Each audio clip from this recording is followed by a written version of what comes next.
الحمد لله رب العالمين والصلاة والسلام على آله وصحبه أجمعين أما بعد أعوذ بالله من الشيطان الرجيم بسم الله الرحمن الرحيم رب اشرح لي صدري ويسر لي أمري واحلل عقدة من لساني يفقهوا قولي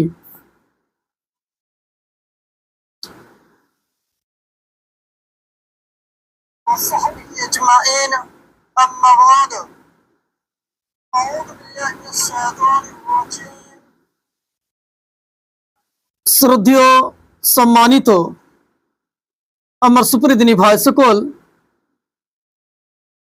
প্রথমত সে মহান আল্লাহ রাব্বুল ইজ্জতের দরবারে এই দোয়া এই কামনা করি, আল্লাহ রাব্বুল ইজ্জত যেন আমাদেরকে সুস্থ রাখেন, আমাদেরকে ঈমানের উপর রাখেন এবং আমাদেরকে কালিমা তাওহীদ লা ইলাহা ইল্লাল্লাহ বলে এই দুনিয়া থেকে মৃত্যু ঘটান। আমিন ইয়া রাব্বাল আলামিন। প্রশংসা মাত্র সে মহান আল্লাহ রাব্বুল ইজ্জতের জন্য, যিনি আমাদেরকে সৃষ্টি করেছেন। শুধুমাত্র সৃষ্টি করেছেন তা নয়, বরঞ্চ এই বিশ্বজগতের মধ্যে যতগুলো মাখলুকাত রয়েছে তার মধ্যে সর্বোত্তম, সর্বোৎকৃষ্ট, সর্বওয়াল আশরাফুল মাখলুকাত হিসেবে সৃষ্টি করেছেন এবং নবী মুহাম্মদ সাল্লাল্লাহু আলাইহি ওয়াসাল্লাম নবীর উম্মতি বানিয়েছেন। সেই মহান আল্লাহ রাব্বুল ইজ্জতের আমরা প্রশংসা করে থাকি আলহামদুলিল্লাহ। শান্তির দ্বারা বিবর্ষিত হোক নবী মুহাম্মদ সাল্লাল্লাহু আলাইহি ওয়াসাল্লামের উপর, আল্লাহুম্মা সাল্লি আলাইহি আল্লাহুম্মা বারিক আলাইহি। সুপ্রিয় ভাই সকল, আজকে একটি মেসেজ, একটি বার্তা আপনাদের সামনে শেয়ার করতে চাই। সে মেসেজটি হচ্ছে যে দেখেন, আসলে ইলম ওয়ালা এবং ইলম বিহীন এরা দুজনে কখনো সমান হতে পারে নাই। ইলম জ্ঞান অর্জনকারী এবং অজ্ঞ ব্যক্তি কখনো সমান হতে পারে নাই। এই বিষয়ে আল্লাহ রাব্বুল ইজ্জত নবী মুহাম্মদ রাসূলুল্লাহ সাল্লাল্লাহু আলাইহি সাল্লামকে চমৎকার করে বলছেন। সূরা আজ-জুমারের মধ্যে সূরা 39 আয়াত নম্বর 9 এর মধ্যে আল্লাহ বলছেন, কুল হাল ইস্তাবিল্লাযীনা ইয়ালামুন ওয়াল্লাযীনা লা ইয়ালামুন। আল্লাহ বলছেন, এ মুহাম্মদ সাল্লাল্লাহু আলাইহি সাল্লাম আপনি বলুন, যারা ইলম অর্জন করেছে, যারা জ্ঞানী, যারা জ্ঞান রাখে এবং যারা জ্ঞান রাখে নাই, তারা কি সমান হতে পারে? কথা বলার চেষ্টা করুন। ইলম ওয়ালা এবং ইলম বিহীনের মধ্যে পার্থক্য হচ্ছে, যেমন সূর্য উদিত হওয়ার পর দিনে পরিণত হয় এবং সূর্য ডুবার পরে রাত্রিতে পরিবর্তন হয়ে যায়, ঠিক সেই মতো ইলম ওয়ালা এবং ইলম বিহীনের মধ্যে পার্থক্য রয়েছে। এবং আল্লাহ রাব্বুল ইজ্জত তিনি বলছেন, ইন্নামা ইয়াতাযাক্কারু উলুল আলবাব। মূলত যারা প্রকৃতপক্ষে চালাক, যারা বুদ্ধিমান, তারাই নসিহত গ্রহণ করে। যারা মূলত আল্লাহ রাব্বুল ইজ্জতের স্মরণ তারাই করে, যারা হচ্ছে বুদ্ধিমান। এখান থেকে একটা জিনিস বোঝা গেল যে কখনোই ইলম ওয়ালা এবং বিনা ইলম ওয়ালা কখনো সমান হতে পারে নাই। এবং নবী মুহাম্মদ সাল্লাল্লাহু আলাইহি সাল্লামকে আল্লাহ রাব্বুল ইজ্জত নবুয়তি দেওয়ার পরে পরে সর্বপ্রথম যে ওহী নাজিল করেছিলেন সেটা ছিল ইকরা বিসমি রাব্বিকাল্লাযী খলাক খলাকাল ইনসানা মিন আলাক। আল্লাহ বলছেন, এ মুহাম্মদ সাল্লাল্লাহু আলাইহি সাল্লাম আপনি পড়ুন আপনার রবের নামে, যিনি সৃষ্টি করেছেন, যিনি হচ্ছেন প্রতিপালক, যিনি হচ্ছেন আমাদের স্রষ্টা। সুপ্রিয় ভাই সকল, আমার বলার উদ্দেশ্য হচ্ছে যে ইলম অর্জন করা একজন মুমিনের জন্য, একজন মুসলিমের জন্য এটা অতীবময় জরুরি এবং গুরুত্বপূর্ণ বিষয়। তার কারণ ইলম ব্যতীত আপনি সঠিকভাবে আল্লাহ রাব্বুল ইজ্জতের অস্তিত্বকে বুঝতে পারবেন না। আল্লাহ রাব্বুল ইজ্জত যে আল্লাহ রাব্বুল ইজ্জতের আমাদের প্রতি যে হক, যে হুকুক রয়েছে, এই জিনিসটা আমি বুঝতে পারবো না যখন আমাদের মধ্যে ইলম না থাকবে। তার কারণ হচ্ছে ইলম হচ্ছে একটি মুমিনদের জন্য বিশাল বড় নিয়ামত। যখন আমরা বিশিষ্ট উলামায়ে কেরামদের কাছে ইলম অর্জন করব, জ্ঞান অর্জন করব, তখন আমাদের মধ্যে, আমাদের ঈমানের মধ্যে একটা বৃদ্ধি পাবে, একটা বৃদ্ধি আসবে। এটা স্বাভাবিক ব্যাপার। তার কারণ যে আল্লাহ রাব্বুল ইজ্জত নবী মুহাম্মদ রাসূলুল্লাহ সাল্লাল্লাহু আলাইহি ওয়াসাল্লামের মাধ্যমে এই জানকারি দিলেন যে একজন ব্যক্তি ইলমওয়ালা, একজন ব্যক্তি জ্ঞানী এবং একজন ব্যক্তি ইলমবিহীন তারা কখনোই সমান হতে পারে না। এবং এই কথা আল্লাহ রাব্বুল ইজ্জত তিনি বলেন ইন্নামা ইয়াতাযাক্কারু উলুল আলবাব, মূলত যারা জ্ঞানী, মূলত যারা বুদ্ধিমান, মূলত যারা চালাক তারাই আল্লাহ রাব্বুল ইজ্জতের নসিহত গ্রহণ করে কিংবা আল্লাহ রাব্বুল ইজ্জতকে স্মরণ করে। এখান থেকে বুঝতে পারা গেল যে প্রকৃতির পক্ষে চালাক হচ্ছে তারাই যারা আল্লাহ রাব্বুল ইজ্জতকে স্মরণ করে, যারা আল্লাহ রাব্বুল ইজ্জতকে স্মরণ করে, আল্লাহ রাব্বুল ইজ্জতের ইবাদতের দিকে এগিয়ে আসে, তারাই হচ্ছে মূলত চালাক, তারাই হচ্ছে বুদ্ধিমান। সুপ্রিয় দিনী ভাই সকল, ইলম অর্জন করার চেষ্টা করুন। আল্লাহ রাব্বুল ইজ্জতের কাছে দোয়া করি, আল্লাহ রাব্বুল ইজ্জত আমাদের প্রত্যেককে, বিশেষভাবে যারা মুমিন মুসলিম রয়েছে, আল্লাহ তুমি আমাদের প্রত্যেককে ইসলামের সঠিক ইলম অর্জন করার সুযোগ করে দেন, তার ব্যবস্থাপনা করে দেন। আমিন ইয়া রাব্বাল আলামিন। চলেন আরেকটি আয়াতের প্রতি আমরা লক্ষ্য রাখি। সে আয়াতটি হচ্ছে, দেখেন আল্লাহ রাব্বুল ইজ্জত সূরা মুহাম্মদ সূরা 47 আয়াত নম্বর 19 এর মধ্যে নবী মুহাম্মদ সাল্লাল্লাহু আলাইহি ওয়াসাল্লামকে বলছেন, কি বলছেন? ফাআলাম আন্নাহু লা ইলাহা ইল্লাল্লাহ। আল্লাহ বলছেন নবী মুহাম্মদ রাসূলুল্লাহ সাল্লাল্লাহু আলাইহি ওয়াসাল্লামকে, এ মুহাম্মদ সাল্লাল্লাহু আলাইহি ওয়াসাল্লাম আপনি ইলম অর্জন করুন, আপনি জ্ঞান অর্জন করুন যে আল্লাহ ব্যতীত কোনো সত্যিকারের মাবুদ নেই।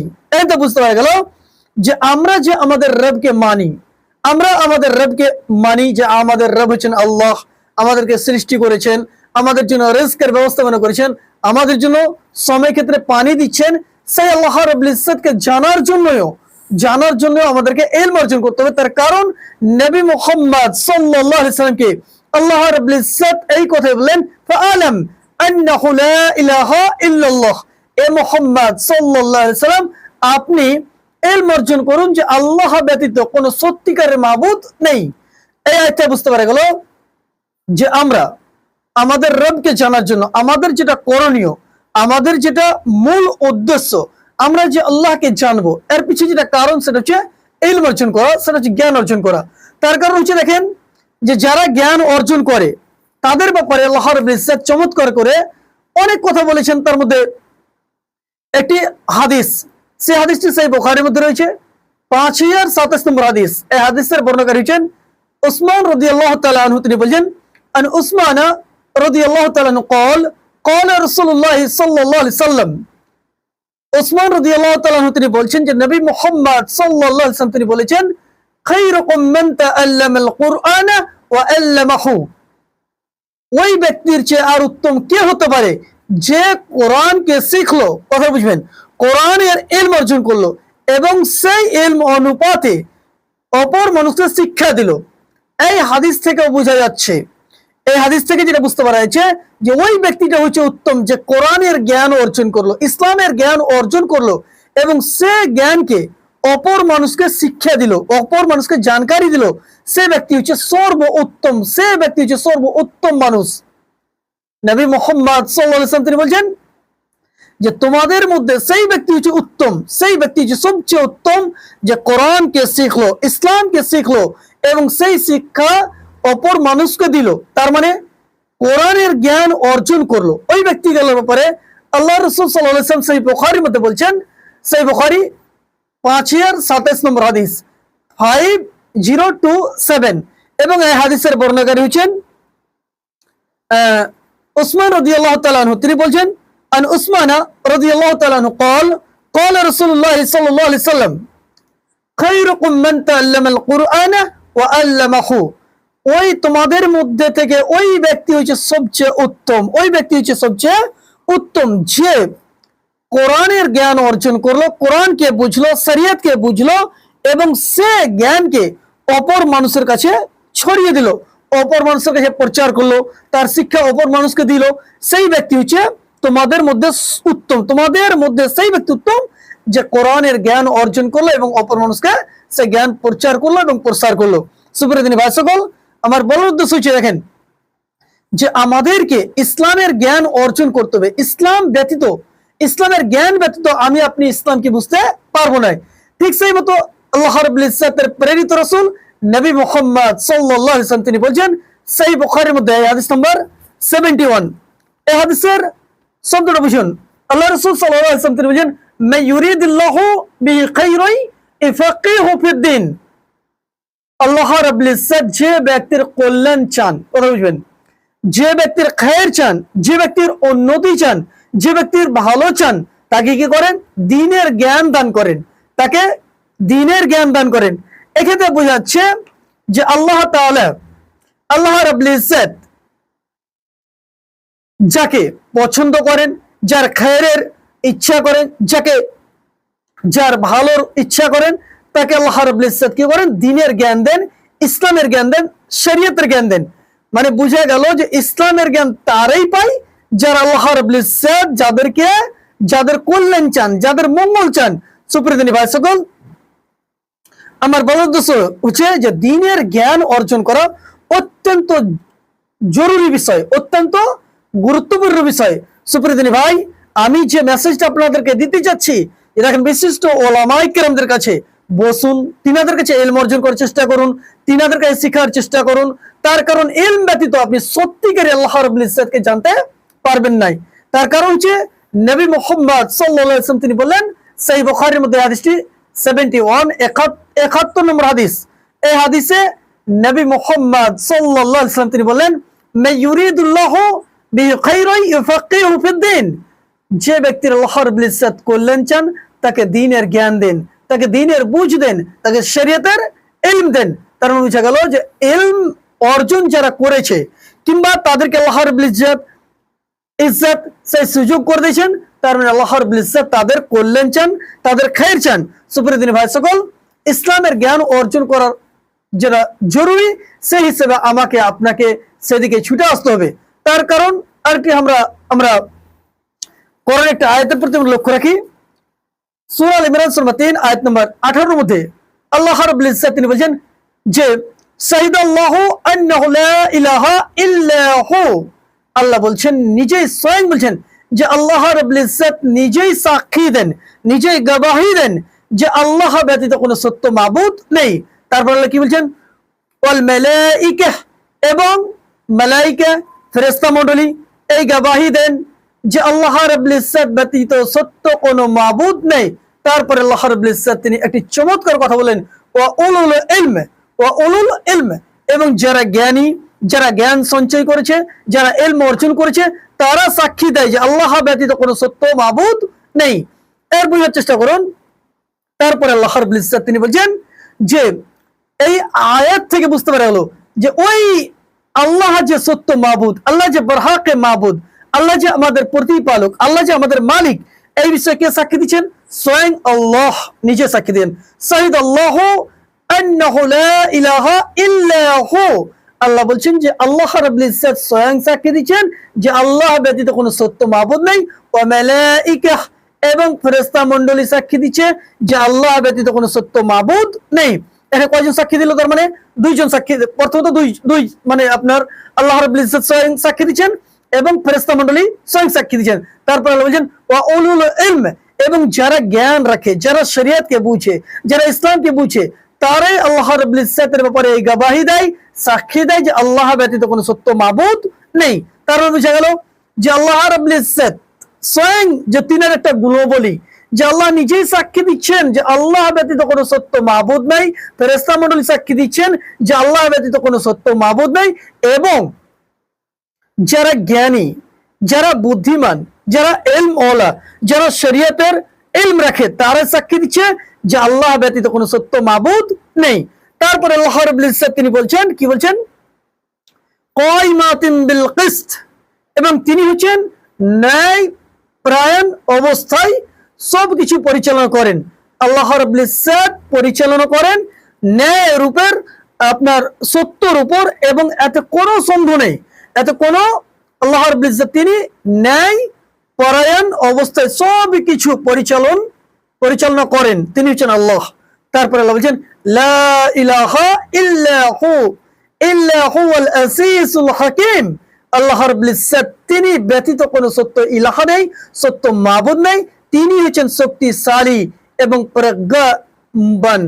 আল্লাহ রাব্বুল ইজ্জত তিনি এমন একজন মালিক যিনি আপনার লা ইলাহা ইল্লা হুয়াল আসিসুল হাকিম, আল্লাহ ব্যতীত কোনো সত্য মাবুদ নেই এবং তিনি হচ্ছেন অত্যন্ত শক্তিশালী এবং প্রজ্ঞাবান। সুপ্রিয় ভাই সকল, আমার বলার উদ্দেশ্য হচ্ছে যে দেখেন, ইসলামের ইলম অর্জন করার পরে যেটা সবচেয়ে বড় মর্যাদা, যে আল্লাহ রাব্বুল ইজ্জত স্বয়ং সাক্ষী দিচ্ছেন যে আল্লাহ ব্যতীত কোনো সত্য মাবুদ নেই, ফেরেশতা মণ্ডলী সাক্ষী দিচ্ছেন যে আল্লাহ ব্যতীত কোনো সত্য মাবুদ নেই, এবং যারা মানুষদের মধ্যে যারা জ্ঞান রাখে, যারা ইলম রাখে, যারা শরীয়তকে বুঝে, যারা কোরআনকে বুঝে, যারা দ্বীনকে বুঝে, তারা সাক্ষী দিচ্ছে যে আল্লাহ ব্যতীত কোনো সত্য মাবুদ নেই। তার মানে বোঝা যাচ্ছে যে মূলত তারাই হচ্ছে বুদ্ধিমান, তারাই হচ্ছে জ্ঞানী, যে আল্লাহ রাব্বুল ইজ্জতকে সঠিকভাবে জানলো যে আল্লাহ ব্যতীত কোনো সত্য বরহাকে মাবুদ নেই। এই কারণে নবী মুহাম্মদ সাল্লাল্লাহু আলাইহি ওয়াসাল্লামের চমৎকার একটি হাদিস আছে যে মান মাতা লা ইউশরিক বিল্লাহি শাইয়ান দাখালাল জান্নাহ। যে ব্যক্তি এমন অবস্থায় মারা গেল যার জীবনে শিরক নেই, যে জীবনে শিরক করেনি, শিরক মুক্ত জীবনকে অতিবাহিত করেছে, এবং সেই মুহূর্তে সে যদি মারা যায়, সে কোথায় যাবে? জান্নাতে যাবে। এ কথা কে বললেন? নবী মুহাম্মদ সাল্লাল্লাহু আলাইহি ওয়াসাল্লাম স্বয়ং বলছেন। কি বলছেন? যে মান মাতা লা ইউশরিক বিল্লাহি শাইয়ান দাখালাল জান্নাহ। যে ব্যক্তি এমন অবস্থায় মারা গেল যে অবস্থায় তার জীবনে শিরক নেই, আল্লাহ রাব্বুল ইজ্জতের সঙ্গে কারোর তুলনা নেই, তার কম্পেয়ার নেই, সে যদি ওই অবস্থায় মারা যায় তাহলে সে ব্যক্তি জান্নাতে প্রবেশ করবে, জান্নাতে যাবে। ঠিক সেই মতো সেই হাদিসের দ্বিতীয় পেজে নবী মুহাম্মদ সাল্লাল্লাহু আলাইহি ওয়াসাল্লাম বলেন মান মাতা ইউশরিক বিল্লাহি শাইয়ান দাখালান নার। এবং যে ব্যক্তি এমন অবস্থায় মারা গেল যার জীবনে শিরক আছে, যার জীবনে আল্লাহ রাব্বুল ইজ্জতের যে হুকুক, আল্লাহ রাব্বুল ইজ্জতের যে হক, সে হককে অন্য কাউকে দিল, সে ব্যক্তি কোথায় যাবে? জাহান্নামে যাবে। সুপ্রিয় ভাই সকল, আমার বলার উদ্দেশ্য হচ্ছে যে ইসলামের ইলম অর্জন যদি না করেন, ইসলামকে যদি না বুঝেন, তাহলে অবশ্যই আমি আপনি ক্ষতিগ্রস্তের মধ্যে পড়বো। ইলম হচ্ছে বিশাল বড় একটা সমুদ্র, একটা নিয়ামত। আপনি যতটা অর্জন করবেন ততটা আপনার দিলের মধ্যে শান্তি আসবে, আপনি তৃপ্তি পাবেন, আপনার জীবনে, আপনার রুহানি যে জগতে আপনি শান্তি পাবেন। সুপ্রিয় ভাই সকল, আমার বলার উদ্দেশ্য হচ্ছে যে দেখেন, শরীয়তকে বুঝুন, ইসলামের ইলম অর্জন করার চেষ্টা করুন। তার কারণ ইলম ব্যতীত আপনি সত্যিকারী আল্লাহ রাব্বুল ইজ্জতকে আপনি আমি বুঝতে পারবো না। তার কারণ আল্লাহকে জানার জন্য আমাদেরকে ইলম অর্জন করতে হবে। নবী মুহাম্মদ সাল্লাল্লাহু আলাইহি ওয়াসাল্লামের আদর্শকে বোঝার জন্য আমাদেরকে ইলম অর্জন করতে হবে। ইলম ব্যতীত আমরা সত্যিকারের রবকে আমরা জানতে পারবো না। সেক্ষেত্রে আমাদের উচিত যে বিশিষ্ট ওলামায়ে কেরামদের কাছে বসে বসে ইলম অর্জন করা, জ্ঞান অর্জন করা, যেখানে ইলমের প্রচার হচ্ছে সেগুলোর প্রতি আমাদেরকে লক্ষ্য রাখা। তার কারণ দেখেন, যদি আমরা ইসলামের ইলম অর্জন না করি, মনে করেন হয়তো বা আমি একজন ডক্টর, কিংবা আপনি একজন ইঞ্জিনিয়ার, কিংবা আপনি একজন প্রফেসর হয়ে গেছেন, কিন্তু আপনি ইসলামের ইলম অর্জন করেননি, আপনি ইসলামের জ্ঞান অর্জন করেননি, এরকম একটা আপনি ব্যস্ততার কারণে হয়তো আপনার সে সুযোগ আল্লাহ রাব্বুল ইজ্জত ঘটাননি, আপনি ইসলামের ইলম অর্জন করতে পারেননি। সেক্ষেত্রে হয়তো আপনি একজন বড় ডক্টর হয়ে গেছেন, ইঞ্জিনিয়ার হয়ে গেছেন, কিংবা প্রফেসর হয়ে গেছেন, কোন একটা বড় একটা পদের অধিকারী হয়েছেন, কিন্তু আপনার মধ্যে কোরআনের জ্ঞান নেই, শরীয়তের জ্ঞান নেই, নবী মুহাম্মদ সাল্লাল্লাহু আলাইহি ওয়াসাল্লামের আদর্শ নেই, তাহলে আপনি সত্যিকারের আপনি যে আপনার জীবনে শান্তি পাবেন এটা কখনো হতে পারে নাই। তার কারণ একটি আপনাদের বাস্তব ঘটনা বলি, যে দেখেন, একজন ডক্টর, এমবিবিএস ডক্টর, এবং একটা ফিল্ডে তিনি স্পেশালিস্ট ডক্টর, এবং তিনার নাম যেটা আমি দেখলাম, সেক্ষেত্রে উনি একজন মুসলিম। এবং বিশেষ কারণে আমি একজন আমার বন্ধুকে নিয়ে তার কাছে গেলাম তার কাছে ট্রিটমেন্ট করার জন্য, কিন্তু উনি একজন এমবিবিএস ডক্টর এবং বিশেষ একটা বিভাগের একজন স্পেশালিস্ট, উনি একজন স্পেশালিস্ট ডক্টর। তো উনার শব্দ, উনার যে কথা, উনার যে ভাবার্থ, যেটা বুঝতে পারলাম যে উনি এক নম্বরের মূর্খ এবং খাঁটি মূর্খ, এবং তার শব্দ এত জঘন্য যে আপনার প্রত্যেকটা পার্টসে সেই ঘা বানিয়ে ছেড়ে দিবে। তার কারণ উনার শব্দ দেখেন, যখন উনাকে কোন একটা পেশেন্ট, আমাদের পেশেন্টের ব্যাপারে নয়, আমরা পেশেন্ট নিয়ে গেলাম, দেখালাম, আমাদের ব্যাপারে যা হারকাত করলেন ওনার হিসাবে, কিন্তু একজন পেশেন্ট প্রেসক্রিপশন যখন দেখাতে এলো, তো সে বলছে সে সোরের বাচ্চাকে নিয়ে এসো, সোরের ছেলেকে নিয়ে এসো, সে সোরের মতন পেশেন্টের প্রয়োজন নেই, এবং তার আপনার যে স্টাফ গুলো ছিল তাদেরকে বললো যে এই ধরনের পেশেন্ট যেন আমার দরবারে না আসে। আমার বলার উদ্দেশ্য দেখেন, উনি একজন এমবিবিএস ডক্টর এবং একটা খাস বিভাগের একজন স্পেশালিস্ট, কিন্তু তিনার শব্দ এত জঘন্য, এত খারাপ। তার কারণ নবী মুহাম্মদ সাল্লাল্লাহু আলাইহি সাল্লামকে আল্লাহ রাব্বুল ইজ্জত এই শিক্ষাও দিয়েছেন যে, এবং বিশেষভাবে ঈমানদারদেরকে, মুমিনদেরকে এই যে শিক্ষা, আপনার জটিল শিক্ষা এবং এত চমৎকার শিক্ষা আল্লাহ রাব্বুল ইজ্জত তিনি দিয়েছেন। কি দিয়েছেন? আল্লাহ বলছেন, কি বলছেন? ইয়া আইয়ুহাল্লাযীনা আমানু ইত্তাকুল্লাহ, হে ঈমানদারেরা, হে মুমিনেরা, তোমরা আল্লাহকে ভয় করো, তোমরা আল্লাহকে ভয় করো। আল্লাহ রাব্বুল ইজ্জত স্বয়ং বলছেন, হে মুমিনেরা, হে ঈমানদারেরা, তোমরা আল্লাহকে ভয় করো। তারপরে কি বলছেন? তাকুলু কাওলান সাদীদা, এবং যখন তোমরা কথা বলবে তখন সিধা এবং সহজ কথা বলো। আল্লাহ রাব্বুল ইজ্জত তিনি বলছেন সিধা এবং সঠিক কথা বলো। তার মানে আমরা যখন কথাবার্তা বলবো তো আমরা এরকম কথা যাতে না বলি যাতে আমাদের সমাজের মানুষের মধ্যে দুঃখ আছে, তারা খারাপ পোষণ করে। কেন কি আল্লাহ রাব্বুল ইজ্জত তিনি বলছেন, ইয়া আইয়ুহাল্লাযীনা আমানু, হে ঈমানদারেরা, হে মুমিনেরা, ইত্তাকুল্লাহ, আল্লাহকে ভয় করো। আল্লাহ স্বয়ং বলছেন, হে মুমিনেরা, হে ঈমানদারেরা, তোমরা আল্লাহকে ভয় করো। এবং আল্লাহ বলছেন ওয়াকুলু কাওলান সাদীদা, এবং যখন তোমরা কথা বলবে, যখন তোমাদের প্রয়োজন হবে কথা বলার, তখন তোমরা সরল এবং সঠিক কথা বলো। তার মানে বোঝাচ্ছে যে আমরা যখন কথাবার্তা বলবো, আমরা যখন মানুষের সঙ্গে বার্তালাপ করব, তখন আমাদের করা উচিত যে সঠিক এবং অথেন্টিক কথা বলা উচিত এবং সহজ কথা বলা উচিত, যাতে তার মধ্যে কোনো প্রকার বিশৃঙ্খলা না আসে। তারপরে আল্লাহ কি বলছেন? আল্লাহ বলছেন ইউসলিহ লাকুম আমালাকুম ওয়া ইয়াগফির লাকুম যুনুবাকুম, এবং যদি তোমরা এই কাজ করো, তোমাদের কথাবার্তা বলার ক্ষেত্রে তোমরা যদি সঠিক কথা বলো, তোমরা যদি সঠিক কথা মানুষের সামনে পেশ করো, তাহলে তোমাদের যে লাভ হবে, যে তোমাদের যে আল্লাহ রাব্বুল ইজ্জত যেটা তোমাদের প্রতি যে অনুগ্রহ করবে, যে তোমাদের আমলগুলো সংশোধন করে দেবেন কে? আল্লাহ। যখন আমরা আমাদের শব্দগুলো সঠিক এবং অথেন্টিক বলবো এবং সরলভাবে বলবো, তো আমাদের আমলগুলোকে আল্লাহ রাব্বুল ইজ্জত কি করবেন? সংশোধন করে দিবেন এবং আমাদের গুনাহসমূহকে ক্ষমা করে দিবেন কে? সেই মহান আল্লাহ রাব্বুল ইজ্জত। তার মানে বুঝা গেল যে আমরা যখন মানুষের সামনে কথা বলবো, মানুষদেরকে নসিহা করব, যখন মানুষের সঙ্গে কথা বলার প্রয়োজন হবে, তখন আমাদের উচিত বিশেষভাবে মুমিন মুসলিমদের যে সঠিক কথা বলা এবং সহজ কথা বলা, যেখানে কোনো প্রকারের বিশৃঙ্খলা থাকবে না, যেখানে কোনো প্রকারের ঝামেলা থাকবে না, এই ধরনের কথা বলবো যাতে করে তার মধ্যে একটা সে নসিহত গ্রহণ করতে পারে। সুপ্রিয় দিনী ভাই সকল, আমার বলার উদ্দেশ্য যে ইসলামের জ্ঞান ব্যতীত, ইসলামের ইলম ব্যতীত আপনি সঠিক জিনিস বুঝতে পারবেন না। তার কারণ আল্লাহ রাব্বুল ইজ্জত তিনি বললেন, যখন তোমরা কথা বলবে তাকুলু কাওলান সাদীদা, যখন তোমরা কথা বলবে তখন কি বলবে? সরল এবং সঠিক কথা বলবে। তারপরে আল্লাহ রাব্বুল ইজ্জত বলছেন যদি তোমরা করো তাহলে তোমাদের আমল সমূহকে ইউসলিহ লাকুম আমালাকুম ওয়া ইয়াগফির লাকুম যুনুবাকুম, এবং তোমাদের আমলকে আল্লাহ রাব্বুল ইজ্জত স্বয়ং সংশোধন করে দিবেন, ভালো করে দিবেন। এবং তারপরে আল্লাহ বলছেন যে তোমাদের গুনাহসমূহকে, তোমাদের পাপসমূহকে আল্লাহ রাব্বুল ইজ্জত ক্ষমা করে দিবেন। আমার বলার উদ্দেশ্য দেখেন যে আমরা যখন কথা বলবো তখন আমাদের জীবনের মধ্যে একটা কি আসবে, যে আমাদের যে আমল, আমরা যে আমল করছি, আমাদের জীবনে সালাত কায়েম করছি, যে কোনো আমল করছি, হয়তো আল্লাহ রাব্বুল ইজ্জতের সন্তুষ্টির উদ্দেশ্যে করছি, তাহলে সেই আমলকে আল্লাহ রাব্বুল ইজ্জত কি করবেন?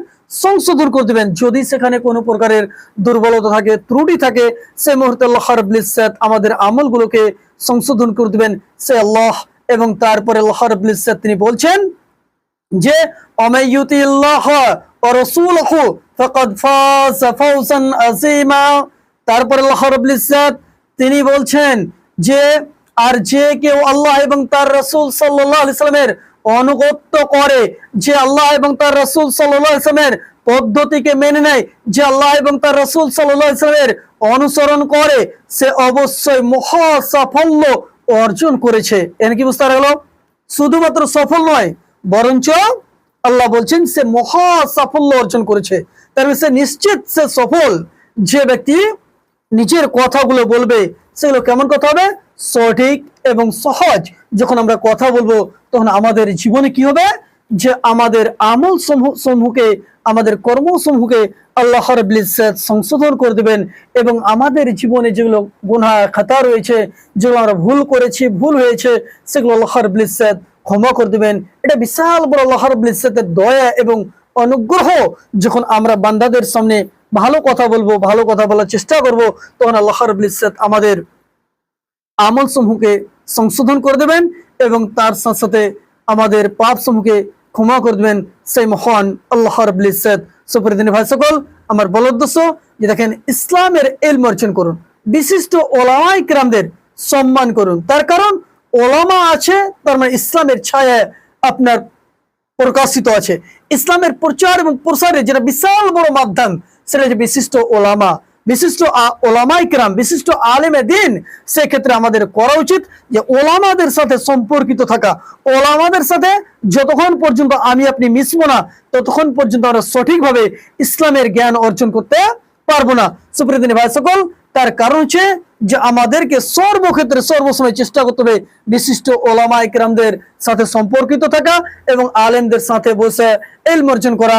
তার কারণ ইলম ব্যতীত আমরা আল্লাহ রাব্বুল ইজ্জতকে সঠিকভাবে জানতে পারবো না, এবং সঠিকভাবে না জানার যেটা মূল, সেটা হচ্ছে ইলম অর্জন থেকে দূরে থাকা।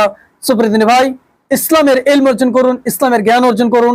এতে আপনার জন্য রয়েছে বিশাল বড় কল্যাণ, বিশাল বড় মঙ্গল।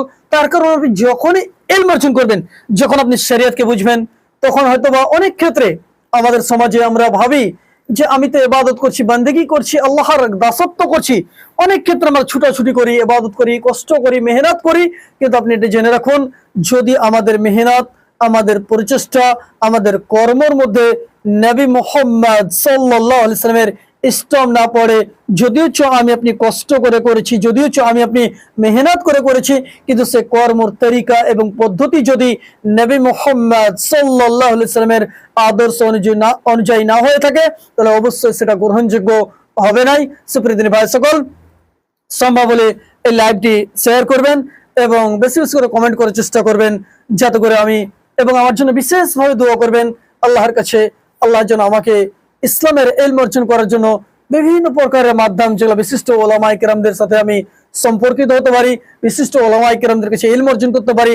ওলামাদের ভালোবাসার চেষ্টা করুন, ওলামাদের কাছে বসার চেষ্টা করুন।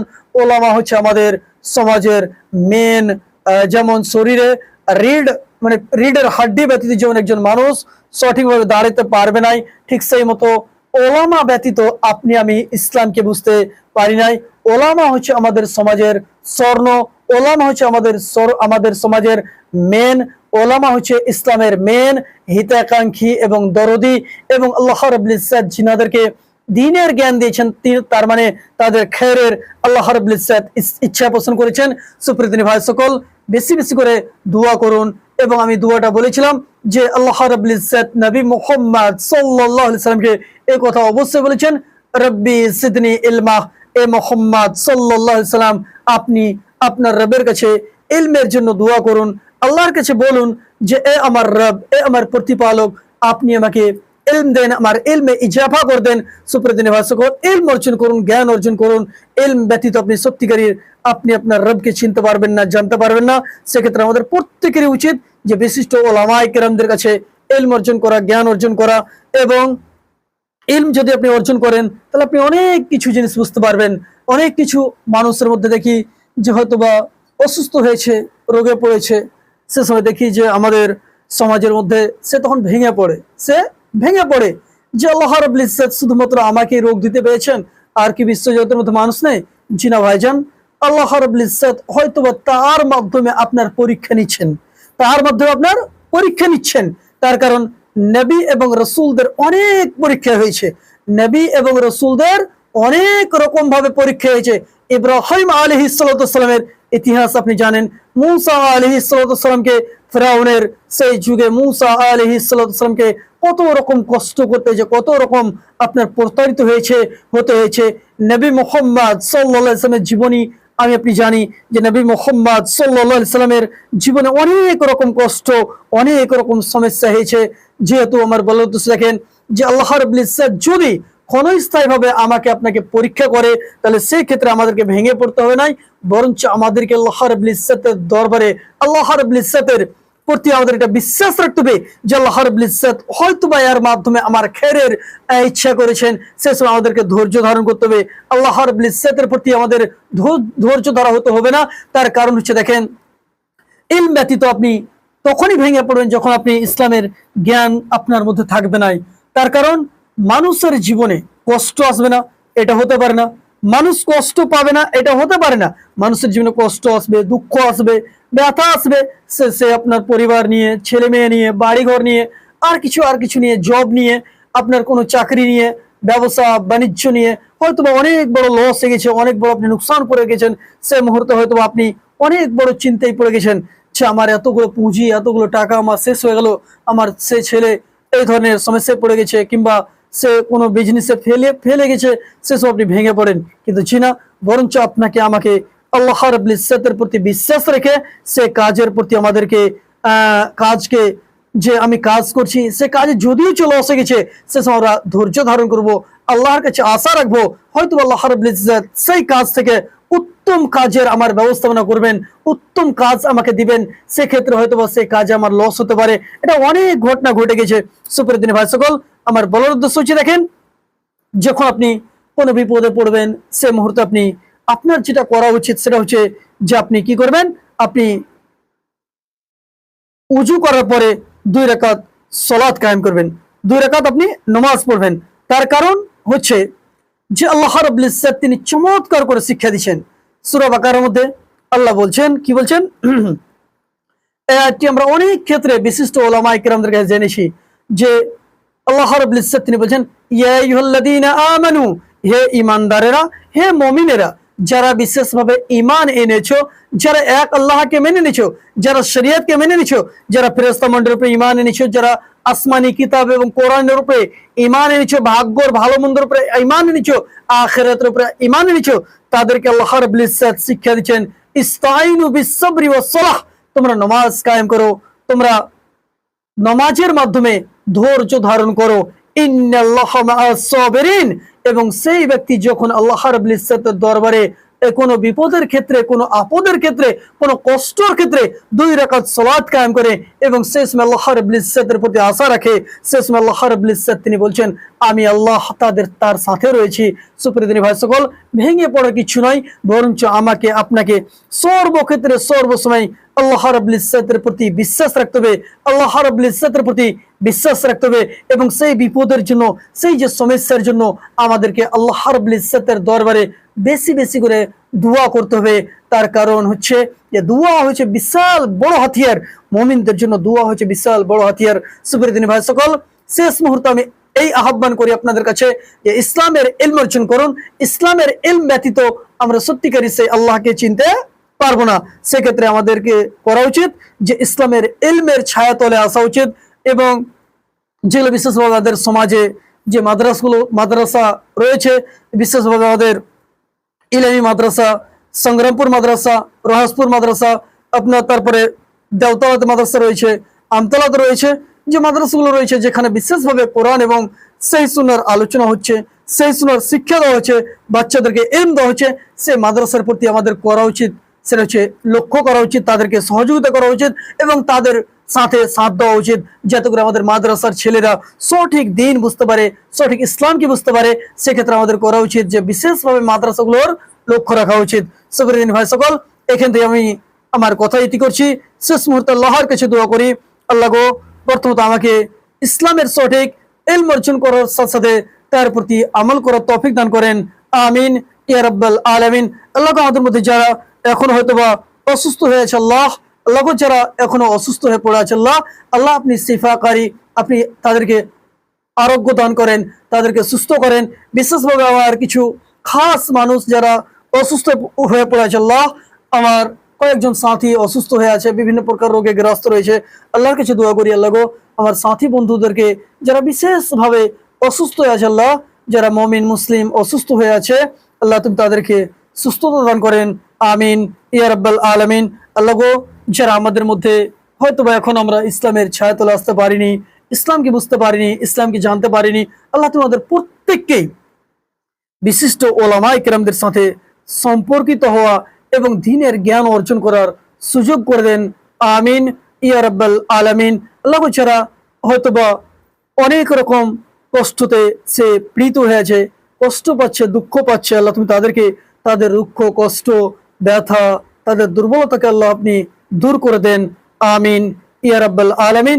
এবং যারা বিশেষভাবে এখনো সালাত থেকে দূরে, নামাজ থেকে দূরে, আল্লাহ তুমি তাদেরকে পাক্কা সচ্চা নামাজি হিসাবে আপনি কবুল করে নেন।